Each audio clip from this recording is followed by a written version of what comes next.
As teenagers, we don't always know where we're headed. And then one day, we're helping farmers try to overcome challenges from a global pandemic and international conflict.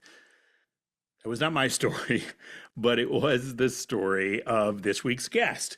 Welcome to the American Farmland Owner Podcast. I'm Dave Price. And this week's guest is Matt Brown. He was not a farm boy or farm girl who went off to college to learn how to best operate a farm and then eventually took over the dream that great grandma and grandpa started 75 years ago. In fact, Matt is not a farm kid at all, but his professional life has been about helping farmers maximize the potential of their harvest. Matt leads the acreage portfolio for Iowa-based Landus Cooperative. Now, he can talk biostimulants and borons, but he's also recently had a front row seat when the USDA came to town to celebrate another option to unclog a supply chain challenge. Landus Cooperative opened a 75,000 square foot, $15 million fertilizer and repackaging facility. It was aided by a nearly $5 million grant from the USDA's Fertilizer Production Expansion Program. Let's begin with how this non-farm kid got here. Why this? Why do you do what you do? Why do you care about this? Yeah, so I actually didn't grow up on a farm. Obviously when you go to college, it's kind of like anything, right? You don't know what you don't know about what you decide you want to go into. And so for me, I've been in it for almost 18 years, and with this company for that entire time. So I've done a whole variety of different things. And I think it's really my love for the outdoors, for just agriculture in general.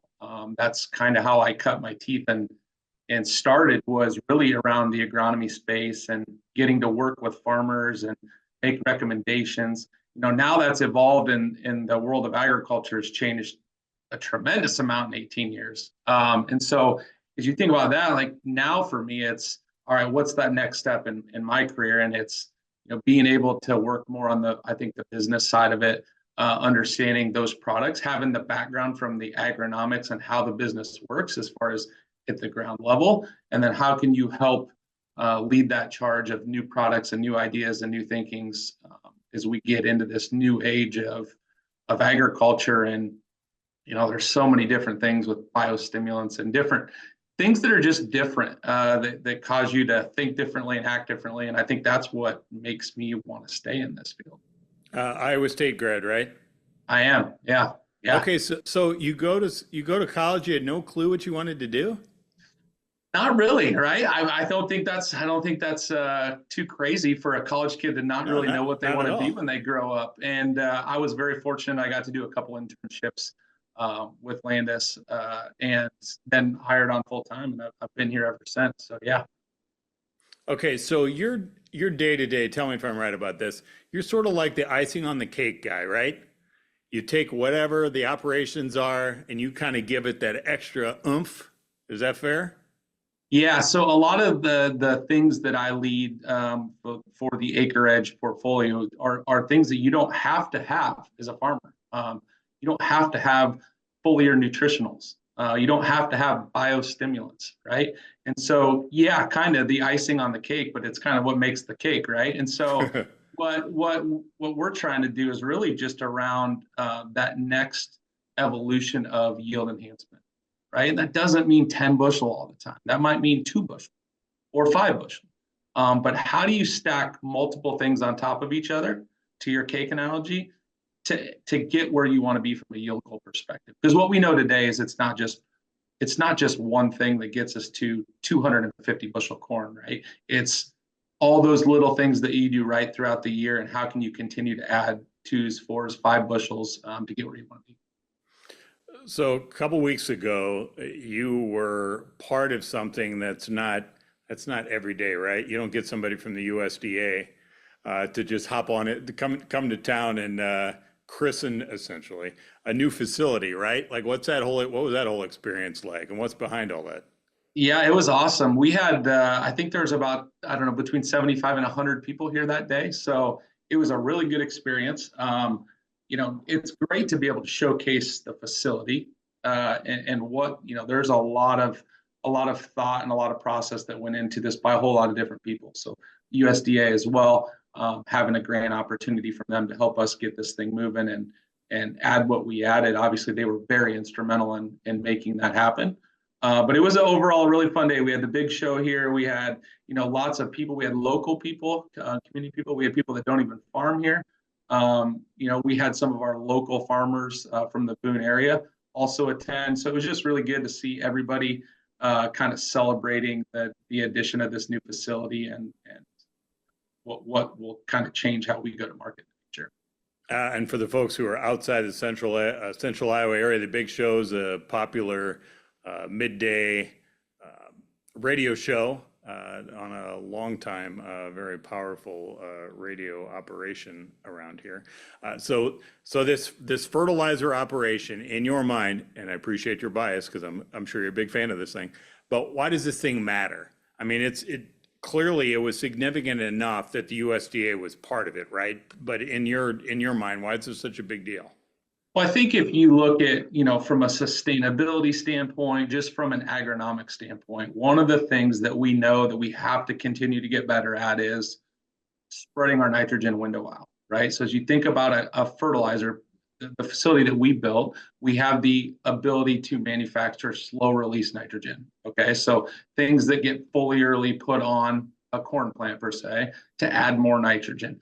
So, again, all those things that by separating, the nutrition side and being able to have multiple different application timings, you don't put all your eggs into one basket, right? It's how do we spread the risk for the farmer from a nutrient perspective? And you think about, even in the Midwest and Iowa specifically, the rains that we've gotten this year, we know that some of our nutrient load has been compromised. So I think when you look at what it changes for us is our ability to make that slow release nitrogen and quite honestly take links out of the supply chain in doing so.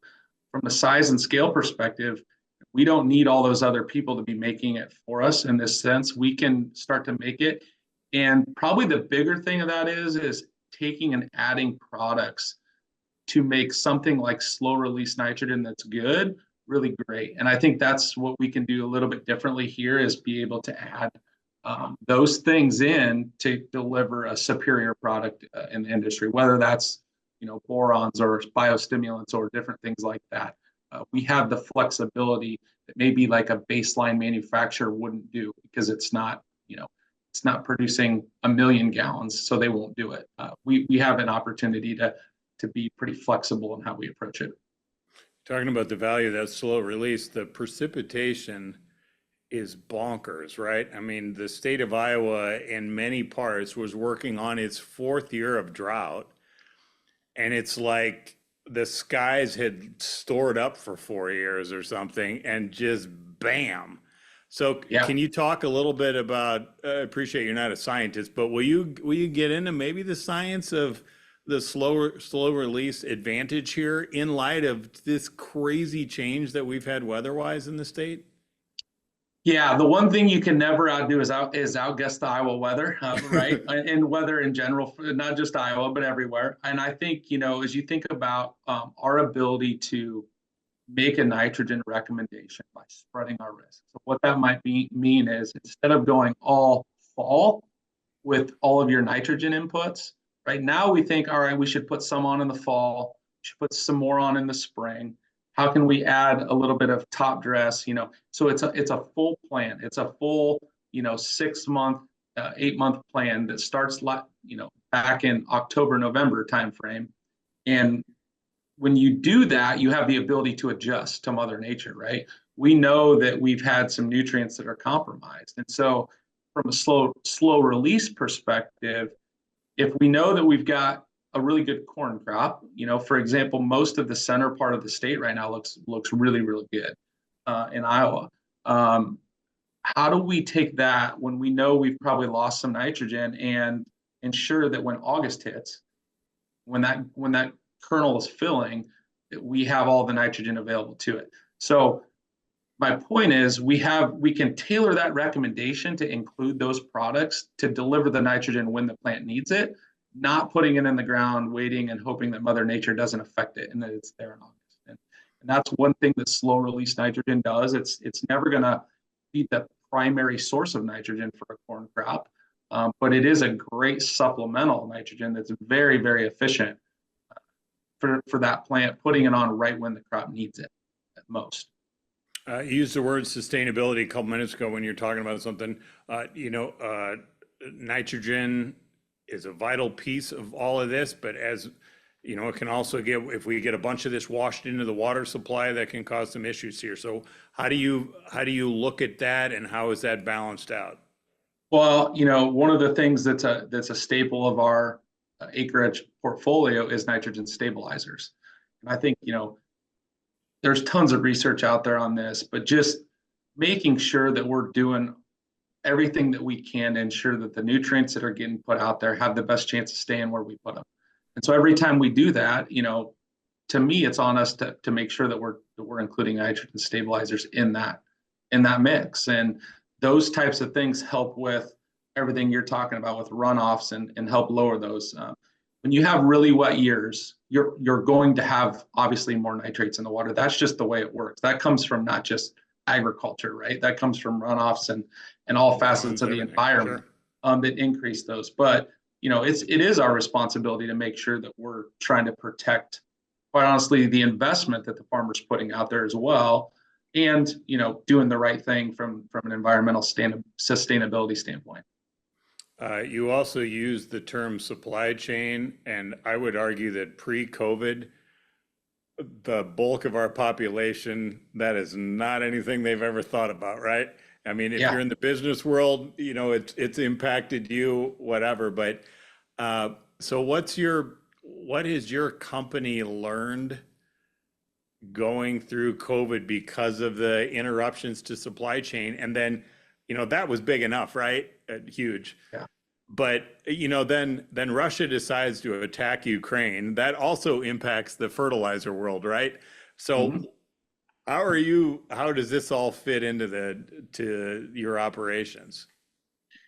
Well, it's a really good question. I think ownership and controlling your own destiny is key there. And so one of the things, if you think about the manufacturing capabilities we have, and we don't manufacture herbicides, right? So that's a different piece. But when you control it, you control your own destiny. The outcome is much different. When you rely on somebody else to control it, then we saw what happened to the supply chain during COVID, right? And agriculture was no different. If you think about the supply of herbicides and different things like coming through that, was a train wreck for most all of us in the retail world.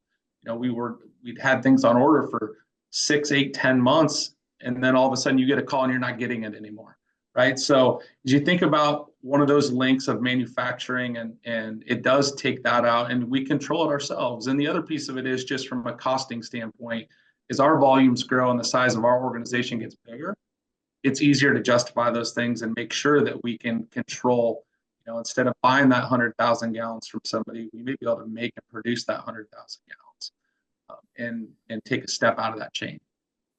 You mentioned you didn't grow up on a farm. I didn't either. The one thing that has amazed me, kind of expanding into this new arena for me, is how much better producers keep getting about production.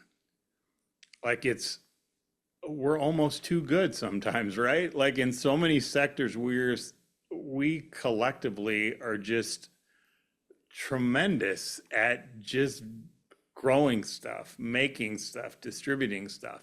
So, and I use the cake analogy just because I'm hungry, probably. But you talked about it. It's also about constructing the cake. But how much better can the industry keep getting? Like, is there a limit to? You talked about maybe it's 2 to 5 bushels. Maybe that kind of extra, but can we expect that that's just going to keep getting better, keep getting better? Yeah, absolutely. I think you can, and I think it has to, right? Whether that's from a margin perspective on farm, whether efficiencies are key for all of us, and that's equipment efficiencies, people efficiencies, all those different things, right? And farmers today run very large businesses, right? These are multi-million dollar, operating lines and different things. And so it has to continue to get better. And so I think, if you look at the technology that's out there that's coming, whether that's machinery technology, whether that's the biostimulant, all those different types of things, the amount of companies out there bringing new technology to agriculture is through the roof. It's we have people calling us um, almost daily with new products, new ideas, and it presents a challenge for us to try to sift our way through all those. But we've got a really good team that helps with all that from an agronomic scientific standpoint. And so I think you're going to see it continue to get better because it has to. It just won't be done the way it's always been done. When I was in middle school, I hated to allege that I was a nerd or a geek. And once you become adult, you don't really care anymore, and you got to embrace who you are. Yeah. What nerds you out? Because you've alluded to technology a bunch of times in our conversation so far. Like, what intrigues you? What piques your interest about where things are going? I think what intrigues me most is the opportunity to break the mold of how agriculture's been done, right, over the last, call it 30 years. There hasn't been a lot of change. There has been a ton of change in agriculture, but as you think about the supply chain, the different things like that, those really haven't changed all that much.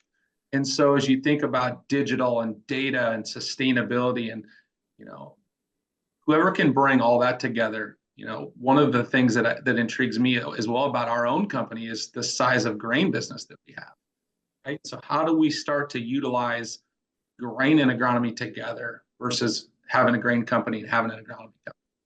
How do we take data, and if you're a farmer, you have data, it's scattered everywhere. It might be scattered with the co-op, it might be scattered with the equipment manufacturer, it might be scattered, it's all over the place, right? And so how do we, as an organization, help bridge that gap and tie all those things together?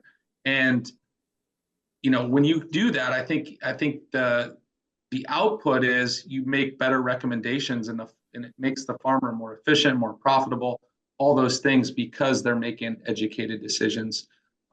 They're doing it differently than they've always done it before. That's what excites me. For what you do, this intense pressure as we look at the global population growing, we need to keep producing more and more and more, be more and more efficient, and I would argue there's more focus now on respecting our land, protecting our land, making sure we're doing all of that. Like, that's a lot of complicated stuff to try to do in one way going forward. How do you address that? Yeah, that's a tough one. I mean, I think we have to keep all this top of mind, right? It's easy to talk about all the things that we know are issues, Hmm. but how do we get actionable on it and actually change it? We know that we have to produce more grain. We know that as far as the global population growing, we know that's going to happen. How do we make sure that the United States is the key in that production and staying on the forefront of that, and not losing it to another country somewhere else around the world? And I think as long as I'm not obviously an expert in those areas, but I think it's just we have to keep top of mind, and we know that we have issues out there with different things on land ownership and soybean oils and all different things there, right? And so as you think about all those things, what is the United States doing to make sure that we're taking action on that to ensure that the farmers in the best place they can be for the future? You have 18 years in at the company, right? I do. Yeah, here in another month.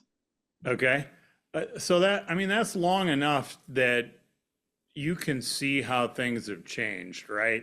Like, you talked about how it's changed over the past couple of decades, but I mean, you're looking at 18 years, a lot's changed in 18 years. And for the most part, our operations are getting larger. Maybe we have some emergence of some smaller kind of niche farming operations and such, but primarily we're getting larger. And fewer people are maybe in the business. What does that mean for you all going forward? Well, I think it puts us in a really good spot. One of the things that you hear us talk about is building for the farmer of the future.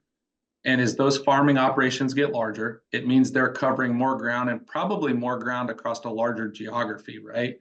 And so one of the things that we've really tried to do is invest in equipment infrastructure to support that person that maybe is farming across a broader geography. So rather than deal with 2 or 3 ag retailers, if they deal with us, we may be able to cover that entire footprint and have assets that can serve that customer. And or if they don't need those assets, how can you have a digital model that can direct ship to farm and do different things like that versus them having to stop in and pick it up? So, we're looking at all those things with our footprint. And, in the state of Iowa, from an asset perspective, we've got really, really nice assets. And as you get out of the state of Iowa, we have a really nice offering from a digital perspective to be able to sell, ship, finance, do all those things to customers around the country. We started when we began the conversation talking about USD coming out for the fertilizer in Boone, Iowa, and I don't think I probably asked you nearly enough about that operation. But what's the significance of that? As far as having them come out? No, the operations itself, like where does that fit into the grand scheme of things? Oh yeah, that's a great question. So it puts us in a really good position. If you think about the size, this facility is about 75,000 square feet, and we have a little over 500,000 gallons of bulk storage. So it allows us to very quickly and efficiently through technology repack totes, manufacture product that can be shipped all over the Midwest. And today we're doing that with shipping product to other states. It works, no different than logistics in a trucking company, right? We put it on a pallet and can ship it.